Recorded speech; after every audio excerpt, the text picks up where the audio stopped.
Lighten Our Darkness is the title of the 4th episode of Becoming Elizabeth, a series on STARZ that premiered in June that chronicles the ascension of power of Queen Elizabeth I, as well as the dysfunction of her family. It's July 6th, and you're listening to today's episode.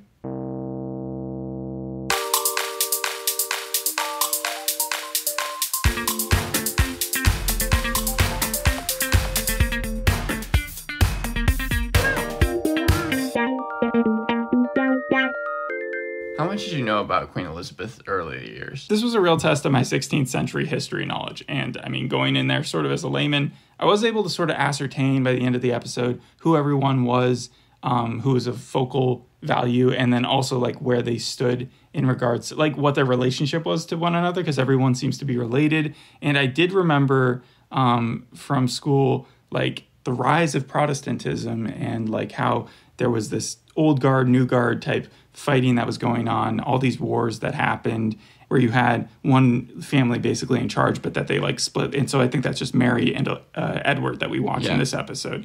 So yeah, that's about what I understood. And then also I know that there was like shows like the Tudors that existed. And then I remembered the other Boleyn girl that was actually like the preceding generation. That was actually Elizabeth's father. That was part of that. So you learned about that. The Anya Rees, the person who created this show, also the writer and executive producer, kind of like you knew some stuff but didn't know too much about her early years. And then when she was given the show, she was like, you know what, I'm going to actually, I really want to tell this story when she was learning more about the facts. And then Justin Chadwick, the director, I originally thought was Justin Chatwin, and I was like, wow, he's actually gone into directing now. But no, he's just been the person that has directed things like EastEnders, Biker Grove, 4 episodes of Tin Star, and the most one that he's known for is Bleak House. Did it feel like really? He's known for Bleak House, the Charles Dickens thing. Well, that was centuries later, but it did have a similar vibe because Bleak House is very bleak, dreary, gothic. Like the temperature of the whole thing is almost like rainy, but without the rain. I heard about that, yeah, because I know that the Tudor kind of generation at least was very colorful. Yeah, and I know that some people were kind of annoyed that they did go with that kind of gothic look instead of making it as colorful as it usually is. But I do know the Tudor show that existed before that was very bright.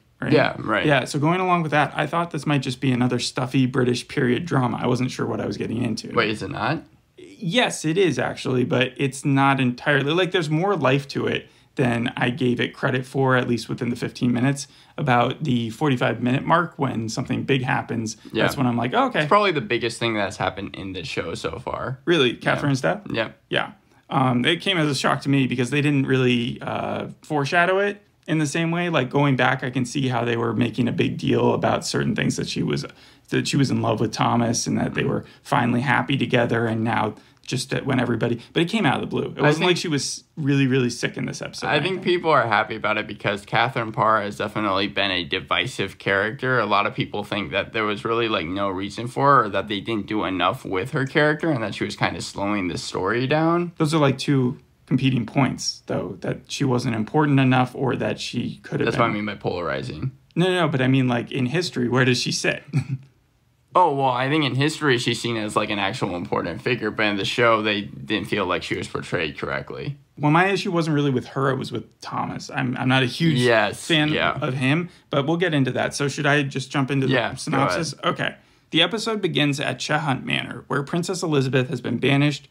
It's Sir Antony's estate. She has no access to the court besides the letters that she's writing and the visitors that she's getting. It doesn't seem to be too far away from where her brother and her sister and everybody else is, but they act like it's Siberia. Did they say when the date was? No. I just kind of was able to estimate it. June 1548. 1548, so mid-16th century. She wants to leave, though. She's, in her letters, I think, pleading for people to let her go and, go back to court and have a life and stuff. Yeah. And she's not exactly sure whether she's being held there, whether Antony is a host or a jailer. That's the way she puts it. And then Catherine's not responding to her letters. Catherine's that part isn't actually true. Catherine did respond to her letters. She talked about actually wanting to see her and the rift that caused so much tension between them. Yeah, she didn't seem like an evil person, but she did seem like Thomas is such a flirt with everyone that I can see why that would be an issue to have them both back. Yeah. So I wouldn't think that... it made sense why Catherine wasn't responding. She's also technically her mom, her stepmom, because she was the last wife of her dad. Yeah, right. right. The Henry, the whatever. Anyways, also Elizabeth is late. So that affair that she had with Thomas, I'm assuming, she might be pregnant. And so she tells her handmaiden, or the person who's like taking care of her, should we fetch a woman? And that is code for, should we find someone to do an abortion for me? Which I feel like the procedure back then must have been way less safe. Yeah. And also the handmaiden warns them, like, if this gets out, it's both our heads. And so what Elizabeth does is she locks up and she doesn't tell anyone. No, that's not, she does the exact opposite. Everyone who comes to visit her, she's like, do you want to know a secret? Can I trust you? Oh, I don't care if I can trust you. So like Mary comes to visit her later on in the episode. That's her sister. And obviously there's this warring between the three of them. However, they're trying to remain civil to each other. And so Mary's like, don't tell me your secret. Okay. I don't want to have that power over you because I will use it. And then later on, one of her friends pops up who clearly likes her as well. He's like the son of a duke or something. And she's like, I have a secret for you. And then she tells him, and then she bleeds, which this wasn't in other terms, she has her period. And then we realize she was never pregnant to begin with. So that kind of felt like it wasn't super important in the end. It felt like the side storyline. Well, no, it was the main. It started off that episode being like, oh, she might be pregnant. By the end of the episode, the whole thing is like, she's not pregnant. And so when Catherine dies, though, Catherine bequeaths everything to, or it all goes to Elizabeth. And so then Elizabeth takes all her power and her house and kind of just moves back to court, and she's not pregnant. And so now she says the previous version of her, the naive version of her that we've been watching all show, I assume, is now dead. Yeah. And so the other storylines, though, is that we have Edward, right? Right, yeah. Yeah, he's such a young king. He reminds me a lot of the Disenchantment King, Bean's stepbrother, who takes the throne after the king himself has been killed by the advisors. And these advisors in this show are sort of Games of Thronesian. They're like Littlefinger and Varys.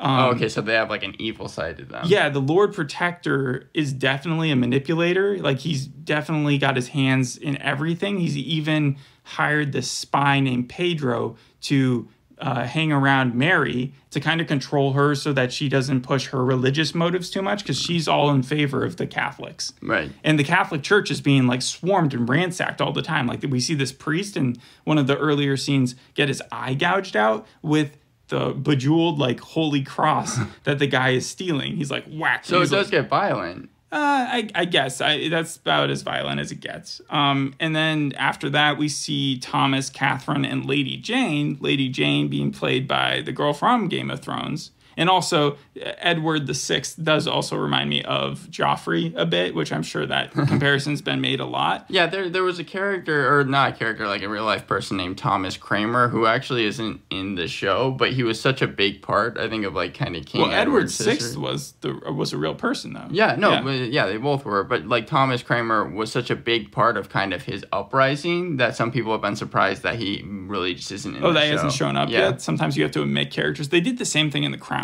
But I understand that The Crown is more recent history, so that's probably more of a problem. Right. This, it's like everybody's dealing with kind of blurry history and not exactly sure for 100% what's happened. You know? So Edward is promising that this new religion, Protestantism, is going to take over because Catholics are corrupt, and that like all the money has been going to the church, or it's actually been going to line people's pockets as opposed to. So like it's this whole rebellion and this new uprising of a new religion that's coming about. That's just one of the major themes of the show. We flip back to now the soap opera part of the show, which is Thomas and Catherine's love story. Lady Jane is also there. Lady Jane, like I said, was played by the Game of Thrones little girl who's now a little bit older. And so when Thomas and Catherine are fighting, Catherine mostly because she's just mad. She's receiving these letters and she feels bad for what she's done to Elizabeth, but she still loves Thomas, the smooth talker. And I just don't like Thomas because he just feels like a manipulator. Oh, well, you're not supposed to. He's the main antagonist of the show. Yeah. And like within the first episode, he's extra nice to Jane, but you can tell it's like with this. By the end of the show, I wasn't actually sure if he was 100% the villain. Oh, he's supposed to be, yeah. In history, he's seen as kind of a heinous character. In episodes 2... He's the Rasputin? Yeah, this is supposed to be kind of a different episode, because in episode 2 and 3, it was all about Thomas and Elizabeth. Like, they had multiple scenes together, but this one, they're supposed to kind of be split up the whole time. They don't share any scene but the last one together. And Catherine, we know, is head over heels with Thomas, even though she's getting mad at him. The real question that they leave you with is once she has the baby and they have this one-on-one touching, I love you, I love you, I love you, back and forth, and then he goes and parties with the boys downstairs, the Dukes, and like has drinks, and then he just comes back. You do feel bad for him because like his wife just died out of nowhere. And I understand like there could have been internal bleeding, there could have been an infection, but back then they didn't know. They just called it a fever, and they were just like, we don't know, she's dead. And so, it just came out of the blue. Thomas feels bad, though. He talks to the Lord Protector, his brother, about it. His brother is basically like, you did not will this into existence. Catherine died because she died. That's about it. Yeah. And then by the end of the episode, we see Thomas doesn't actually feel too bad about it because, well, Mary comes back to see Edward, her brother, who she has the most difficulty with because of his advisors in his ear. Right. And she's like, whoa, let's put this all aside. Let's try to mend things right now. This is before she knows Pedro's a spy and that the Catholics are that the Protestants are really trying to get one over the Catholics. And she's like, let's enjoy something together. And so what do? They enjoy a cockfight, which...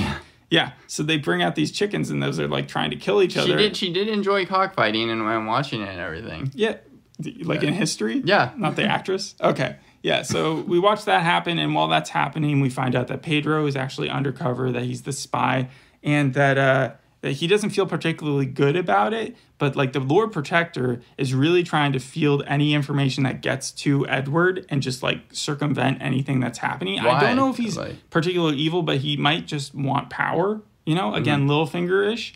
And then Mary confronts Catherine after the fight, and... Yeah, that was fictitious. That didn't actually happen. Well, it wasn't very long. It was only basically her being like, why is Elizabeth still stuck where she is? She's basically pleading on Elizabeth's behalf wherever she goes, from Edward, who thinks that Elizabeth has betrayed them because she's just absent, to Catherine, who she's just like, just forgive her already, I guess. And then that's where she calls her mom, and I was like, wait, what? They're like 10 years difference in age. And then I realized there's a step-parent type thing. Yeah. So then Robert Dudley, that's the name of the guy who's the Duke's son who likes Elizabeth and went to visit her. He teaches Elizabeth how to make like quail sounds with her hands. Mm-hmm. I'm only saying this because like this is the parts of the show that like really humanize it versus the Thomas Catherine love story, which just was overbearing. Yeah. And then that was before she got her period. Once she got her period, Elizabeth did. Then we get another Thomas scene where he shows his butt as he jumps into the water. And I'm just like, is this really what the show really wants to highlight right now? Catherine dies, and then Elizabeth, when she gets to Catherine's place and sees that her letters were open but not responded to, I think that was the thing that like pushed her to be callous or like to be stronger. How did that make her stronger? I feel like she'd be angry by that. Because she already knew that her letters were being sort of ignored, but seeing that they had been opened is kind of like an extra slap in the face, maybe. Maybe she also found it like, this person's dead and now I have to just kind of grow up, I can no longer pity myself. And so then Elizabeth goes back to court. She confesses in front of Edward to kind of do her full apology for being absent all this time, and that there was all this gossip about her and whether or not she was pregnant. I wonder how that got out. And then she was like, but that's not true, and I want to pledge myself to you. I am here for you. And then now that she has her nice place and she's got her position back next to Edward because he, of course, forgives her, the last second is Thomas whispering in her ear that he wants to marry her. Yeah, and he did. Well, he did marry her? No, he did want to marry her. Well, it was kind of just a last second thing. It was like all the goodwill he may have earned from showing his guilt or being sad about his wife just made it seem like he didn't want to leave the house. Yeah, I mean, like it's... Like he really liked that manner. I don't think that it was just the house. I think he really did like Elizabeth. Again, though, he's supposed to be seen as like a really creepy dude. Like, did they say how old Elizabeth is in the show? She seemed like 19. 19? Yeah, she was 14. Okay, well, I mean, they aged it up a bit. The person who seemed like they were 14 was definitely Jane. Lady Jane seemed way young. And the Duke even asked her as he was driving away, the one who took her back, when she didn't want to leave Thomas after Catherine's death. He was like, did he touch you? And she was like, no. And that was about it. But he seems like an asshole. And I think that's to like pull in an audience. But at the same time, because he's the villain. But like, I don't know. It feels cheap. He was charming back in the day. Like in episode 2, I know that it kind of came under fire because at least one person who did kind of reviews for each episode, but was a historian and kind of that's how I got so many facts about what was real and what wasn't. Was really mad over the fact that something that isn't really seen as consensual, especially back in like the 1500s with Elizabeth and Thomas Seymour, was made consensual on the TV show, that relationship. And then Tom Collins actually left a comment on that video, and they kind of both had a cordial discussion about it. Tom Collins said that really the series is supposed to be through Elizabeth's point of view. Which is weird, because their discussion she clearly wasn't a part of. Like with Edward VI, we're seeing scenes with him and decisions he's making where maybe she was able to guess it, but like this clearly showed other things. There was definitely like times in this show, and that's why I was kind of confused, because Anna Reese was talking about how she got like actual professors to be history consultants on the show that have definitely taken liberties. A lot of people have said that while there's definitely true stuff, the main criticism is that it's not historically accurate. Well, Tudors was not historically accurate. This is definitely more historically accurate than Tudors. Yeah, like that was just supposed to be some sex and swords and whatever else thrown in there just for fun. You know, well, like a Spartacus also surprise, series. Right? Huh? Also surprise, right?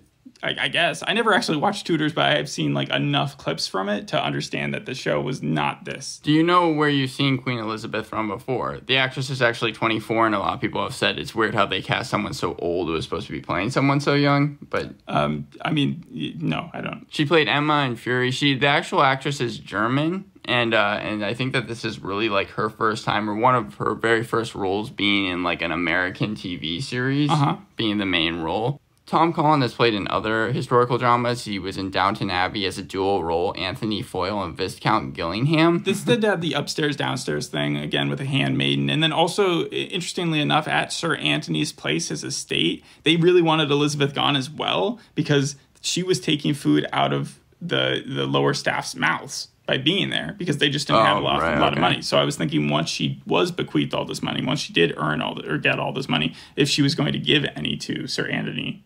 But well, I mean, maybe I was just overthinking it. Yeah. It seems like she's going to be gained like a pretty powerful role. She's the second most powerful person besides Mary now, because it's Mary, her, and her brother. And there's this power struggle. Like there are several themes going on right now in the whole entire thing. But go ahead. Yeah, and Mary has been really liked by everyone. Yeah, she's cool so far. She hasn't done anything. She said let them burn when she found out that Pedro was a spy, though. Like she was still friends with Pedro, but she's like, screw it. I'm done trying to make headway with this relationship with everybody. But like whenever I read that people, they're talking about how like it was kind of a Mary heavy episode, and people were like, I really enjoyed that. Like people really liked the actress. This was a Mary heavy episode? I think that some episodes to come as well, but she's been in more this episode than she was in the previous 3. Yeah, I really think that the Catholic-Protestant battle is what's going to push the show forward, because that seemed the more interesting portion of it, other than their personal lives and their love stories. You're midway through right now. It's episode 4, and it's going to be 8 episodes. And it's a decent telling of history. Like, if you had no understanding of anything and you went and watched this, I feel like you'd walk away with some knowledge. Like, it would be all right. And I know they did film it in medieval places. Through December 2020 and March 2021, they actually shot it at a place called Cardiff Castle.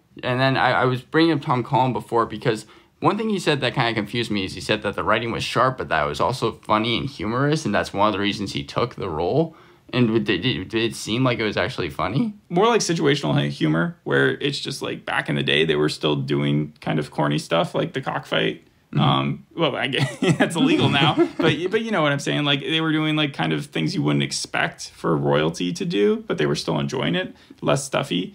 But yeah, there were several themes that they had here. Again, the Catholic Protestant one was the one that I think is the overriding factor. Religious wars in the background, because you hear Edward talking about those. The love triangles happening everywhere. And then this power struggle, who's going to win. And then even throughout racism for when Pedro showed up. If you had to rate it, it was a 6. But it flirted at points with a 5 and also a 7. So it kind of flipped between places. Once it turned to Catherine dying, I was thinking, yeah, I can put this as a 7, but then it kind of did slow down, and that ending twist with Thomas was just enough to be like, no, this is definitely a 6. It has a 6.4 on IMDb. The episode or the show? The show. Actually, this episode has the highest score. It has the least amount of reviews, but like an 8.3, I think the episode has. Yes. I think it passes to just as a watch, but not like a recommend. Yeah, Rotten Tomatoes actually gave it like a really positive reviews. It's 83%, 62% audience score, but Vulture gave it like this episode a 5 out of 5. Mm-hmm. So I guess that probably for the twist. If I had been around for the whole entire time, it took me a long time, almost till the end of the episode, to really understand where everybody was, who everybody was,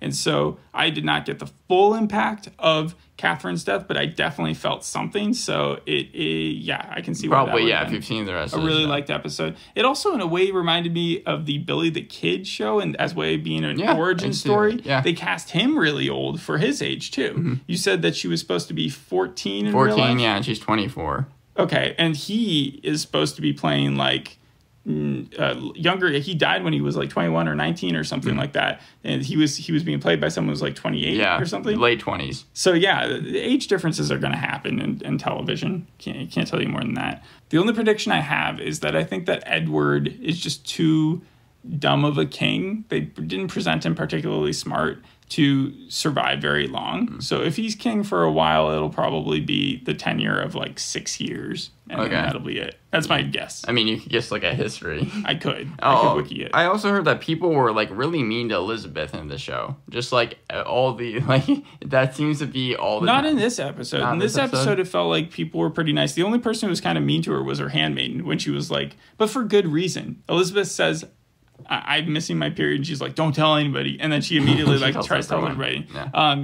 You know how Game of Thrones got trashed later on because of how quickly like conversations would happen? Like in the first season, people were really happy that it took almost episodes or day lengths before people were able to speak to one another. Yeah, right. They kind of did the same thing here, but to the show's advantage, where like people just kept on meeting with Elizabeth as if she was like 15 minutes away. Like it was just back and forth and back and forth. And so like you got to know a lot of characters. Time moved really quickly, fast enough. Days moved past fast enough where like they were able to get stuff done. If this had just been a day by day thing, like a life in the 16th century, it would have been an extremely boring show. So I'm happy that they did that, and because I was able to follow it, and I think anybody would be. But with that, I'll leave it. Thank you for listening to the episode. We'll see you on the next one. Bye. Bye.